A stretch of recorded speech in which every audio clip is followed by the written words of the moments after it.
Hello viewers, this is going to be a video tutorial on the POS systems of Applebee's.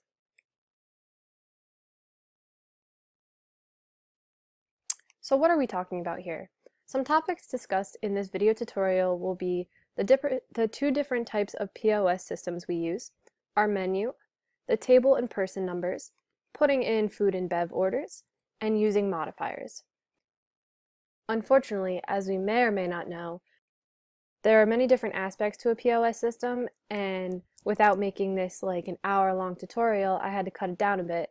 So some topics that will not be discussed in this video tutorial will be how to do voids, comps, pay options, purchase of gift cards, and checkouts. We have two ways of using a POS here. We have our computer terminals, which the software is the POS, and our TED software is Presto. And I'll get to talk a little bit more about the TEDs towards the end of this video tutorial, so you don't have to worry about that right now. So let's start off with the POS terminal. We have 8 terminals in our restaurant. And I specifically am using POS number 2. So when we have to access the terminal at any time, we have to swipe into it. So let's take a look at this video.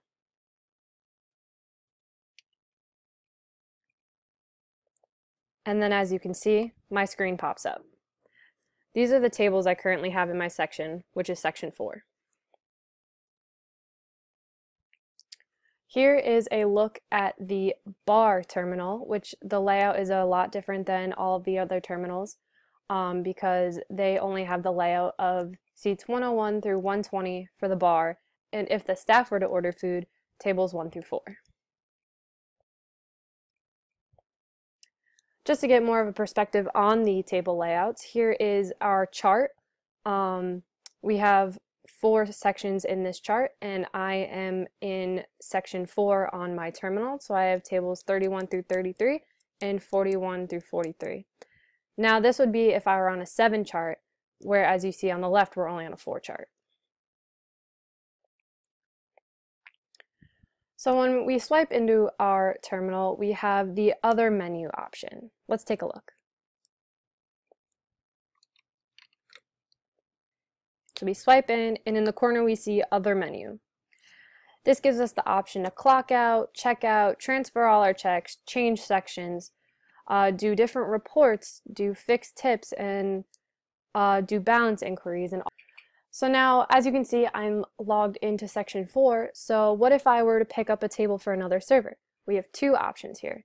We can either change our section by going to Other Menu, clicking Change Section, and deciding which section to change. Or, as you can see at the bottom of the screen, there are left and right arrows, which will bring us to the different table sections. And once we get all the way to the end, it will just bring up every table within the restaurant.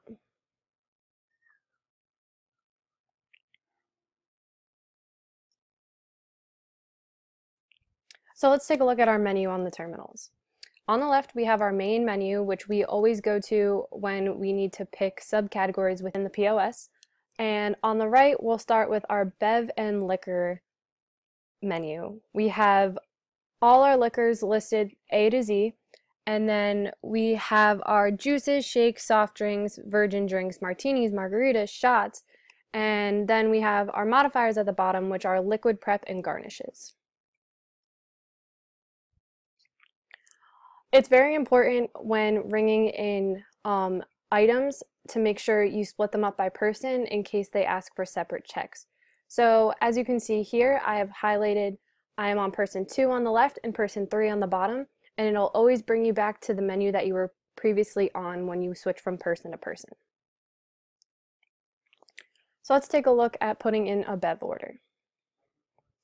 For person 1, I am selecting soft drinks, and then I'm just going to order them a Pepsi. And as you can see, it pops up on the left, and then I'm going to switch to person 2 and see it brings me back to my beverage and liquor menu. And so I'm going to order this person a draft, a Brutus actually, which is a 22-ounce beer of Bud Light. And then when you go to review our order, the 2 people are separated by their drinks. Going back to our beverage and liquor menu, it gets a little bit confusing when it comes to craft beers. So let's look at what the craft beer menu looks like on the POS.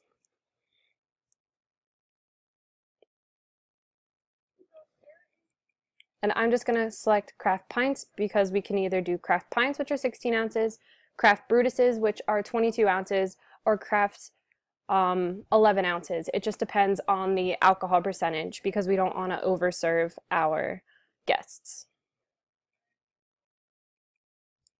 And as you may or may not have saw in the video, we list our drafts by A, B, C, and D, so the bartender knows which to ring in. And like I said, certain ones can come in the 11 ounces and certain ones can come in the 16 ounces. It all depends on the alcohol percentage. So I've listed there A, B, C, and D for you. We quite frequently change out our craft selections because we're always getting new beers. So we have it displayed for our guests that you see our 4 crafts that are on tap, and then the 4 that are coming on once the other keg kicks. So let's continue on with our menu here. On the left-hand side, we have our appetizers menu, which lists all the appetizers we have on our menu. But on the right-hand side, we have our half-price appetizers. Now, once it hits 10 o'clock every night of the week, our appetizers are half price. So when we're putting in orders, we have to make sure to go to this menu so we get the correct prices. And as you can see, not all of our appetizers are included in half-priced apps. And specifically for the appetizers, we have this thing called Build Your Own Sampler, where you can pick 2 for $9.99, 3 for $13.99, and you can add any additional sampler for only $3.99 each, up to 5 samplers. So let's take a look at how you'd put that in the POS. So we go to appetizers, and I'm going to do the Build Your Own 3, and I'm going to pick the boneless wings, and then you have to make sure you ask which sauce. So I put in hot, and then a dressing on the side, and then it'll bring us back to the same menu. So I put in chicken quesadillas and mozzarella sticks. And then when I'm done, it'll go back to the original appetizers menu. And the ones listed on the menu are the only ones that we can include in the Build Your Own Sampler. We can't really substitute out anything.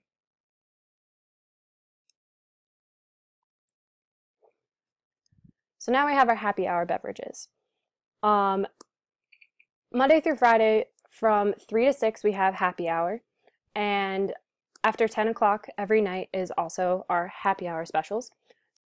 We have discounted prices on our 16-ounce drafts, our well drinks, and our house wines. So again, it is very important when putting in drinks during these times to put in the right drink so you charge the guest the right amount. So next we have our burgers. Here on the left, a different variety of burgers, and Monday nights we have burger night. So all our burgers are only $8.99. So as you can see, the little burger night button on here. So on Mondays we have to make sure that we put in the burgers under that tab. And on the right we have all of our chicken dishes. Here we have our kids menus on the left and our pastas and bowls on the right. Now we have our lunch combo. During lunch hour, which is Monday through Friday until 4 p.m., we give our guests the option to make a combo. So they can choose 2 from the classic column for only $7.99, 1 from each column for $8.99, and then 2 from the signature column for $9.99. And then if you wanted to add a brownie bite in there, it's only $1.59. So as you can see on the POS, we have a button for just a classic combo, a classic signature combo, a signature combo, and then the brownie bite special. So on the left we have all of our salads listed, and we can modify the dressings, take out the meats, add or subtract certain things depending on what salad it is. And then on the right hand side we have our sandwiches and our rolls. Same thing with the modifiers, we can take things off, put things on, whatever the customer needs. Next we have our seafood, which we don't have a huge selection of, but we still have some. And then our ribs, we have, and then on the right hand side we have our ribs. And now we're at steaks. Steaks are very, very important because we don't want to give our customer a steak that is not cooked the way they like it. So on the left hand side we have a list of all of our steaks. Certain steaks like the butcher's meat and potatoes can not be cooked more rare than like a medium because of the cut of the meat, but for the most part you can ask how they want their steak done. So on the right hand side we have rare, medium, medium well, and well done. So when we ask a customer how they would like that cooked, we have to explain to them what it would be like to make sure they have the same definition of the doneness as you do. So for example, let's say I ask somebody, oh, how would you like your 8-ounce sirloin cooked? And they said medium rare. So then I would say, oh, you would like a red steak with a warm red center. And they say yes or no. And if they say no, then you explain to them the different types of doneness. So now we're on to our desserts and soups and extras. On the left we have our decadent dessert menu, and on the right you can see we have all our soups which they can add to their order for only a little cost extra. So now let's take a look at our 2 for $20 menu. This is where customers can get 2 full-size entrees and 1 appetizer to share for only $20. We have 4 different appetizers listed, and the 5th one is you can choose 2 salads if you wanted to instead of one of the other 4 appetizers, and you can choose one of any 5 entrees listed to keep it within the $20 range, or if you wanted to get a little extra you can choose the 3 at the bottom. So let's see how you put that in the POS. So I go to the 2 for $20 tab and click the red button. I choose their appetizer, which here I choose spinach and artichoke dip, and now I get to decide if they want it first out or with their meal. So since I chose first out, the kitchen will know to send that out before their meal comes out. Then I chose a 3-cheese chicken cavatappi and a 6-ounce sirloin. Then I have to put in the temperature mod, which is medium rare, and then no steak topper because they didn't ask for a steak top, which is an extra charge. And then it comes with 2 sides. So my first side I chose is broccoli, and it pops up on the left. And then I choose another side, which are garlic mashed potatoes.